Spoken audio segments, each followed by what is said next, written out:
in this video for Boxing It Up, we're going to be talking about making the sides and the rims of the boxes.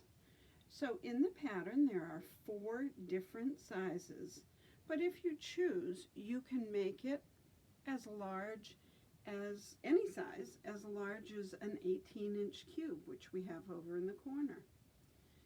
So by this time you would have cut all of your pieces, and notice how on this board I have one set of fabric, that's for the top, and one set of fabric for the bottom.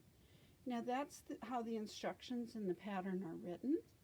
If you choose, you can make the boxes out of one fabric, as I have here and then down at the end here. But for purposes of this video and for purposes of the pattern, to keep your pieces straight, we've suggested that you use a different fabric for the top and the rim, and the bottom, the front, back, and the sides. There are lots of pieces to cut in this pattern. So if you can, photocopy the inside front cover, cut those squares up, and lay them on each section that you've cut.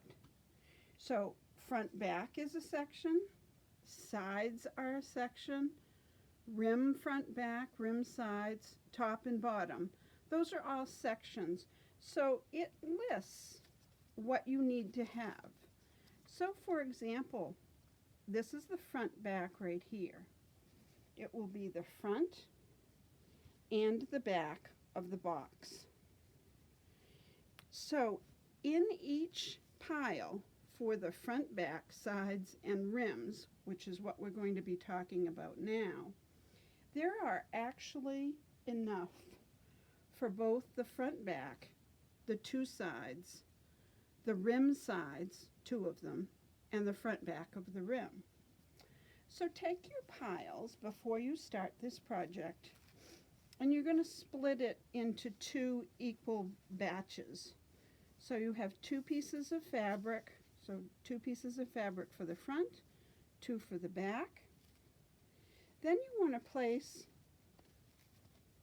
your Inner Form Plus, now that's your foam base batting. You want to place that down in a pile, and your second Inner Form, then 2 pieces of Craftex in each pile. So that's how you should stack them. So you're going to take 2 pieces of fabric like I have right here, and you're going to stitch around 3 sides. You'll do the same with the rims. You'll stitch around 3 sides. Now the open side is going on the front, back, and the sides. The open edge is the bottom. On the rim, the open edge will be the top. That will make a difference if you're using just regular non-directional fabric. There isn't much of a difference whether you're sewing these 3 sides or these 3 sides. But if you are making a box that has directional fabric, like this light blue box right here, it does make a difference how you sew this. So you want to make sure that your open edge is on the bottom for the front, back, and sides, and on the top for the rim. Okay, so what you're going to do is you're going to stitch around 3 sides, creating a pocket, and you'll be sliding your interfacing in that pocket.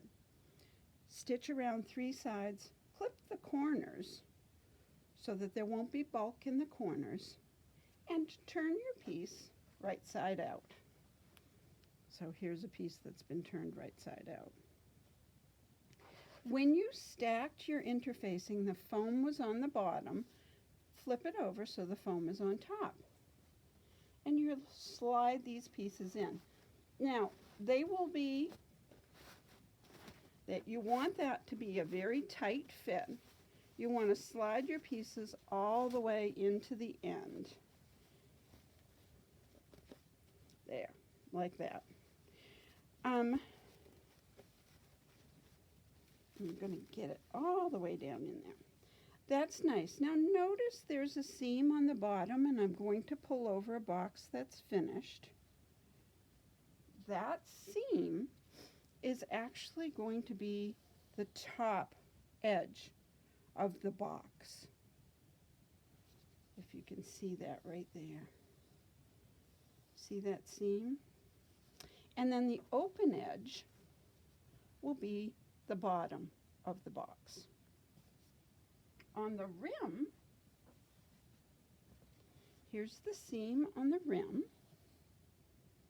That is going to be the bottom edge of the rim, and the open part will be the top edge. So if that's fairly clear.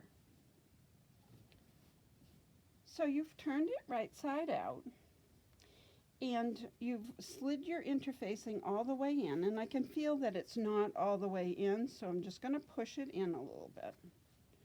Once I've done that, I'm going to iron it with a steam iron.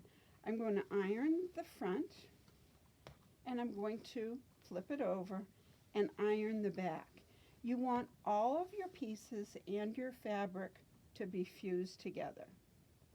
With the foam side up, and you can feel it, that foam side is going to be the outside of the box, just giving it a nice soft touch. You'll take your side seams, and you want to fold those side seams in so they match, they sit right on your interfacing. If you can see the side seams right there. That creates a 45-degree angle. And then you want to iron that, again with a steam iron, fold the front up, and iron that. So what you've done is you've created a flange. That flange is what we will use to attach the bottom, attach the box sides in front and back to the bottom, like that. So you'll want to do that. Once you finish, you're going to have two side pieces, two fronts and backs, two side rims, and two front and back rims. And that's it.